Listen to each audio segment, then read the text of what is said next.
இந்தியாவின் கடைசி ரயில் நிலையம். இந்தியா வங்காளதேச எல்லையில் அமைந்துள்ள சிங்காபாத் ரயில் நிலையம் இந்தியாவின் ரயில்வே அமைப்பில் ஒரு தனித்துவமான இடமாகும். பிரிட்டிஷ் காலத்தில் நிறுவப்பட்ட சிங்காபாத் ரயில் நிலையத்துக்கு சுபாஷ் சந்திர போஸ் மற்றும் மகாத்மா காந்தி போன்றவர்கள் வருகை தந்துள்ளனர்.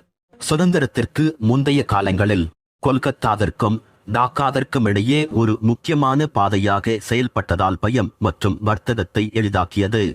1947 ஆண்டு இந்திய பிரிவினைக்கு பிறகு இந்த நிலையத்தின் முக்கியத்துவம் அதிகரித்தது. இன்று சிங்காபாத் ரயில் நிலையம் முற்றிலும் மாறுபட்டதாக உள்ளது. நடைமேடைகள் வெறிச்சோடி காணப்படுகின்ற சிங்காபாத் நிலையத்தின் கட்டமைப்புகள் மற்றும் உபகரணங்கள் இன்னும் நிலைத்திருக்கின்றன. புவியியல் ரீதியாக ஐந்திருப்பதால் சிங்காபாத் பெரும்பாலும் இந்தியாவின் கடைசி ரயில் நிலையம் என்று அழைக்கப்படுகிறது.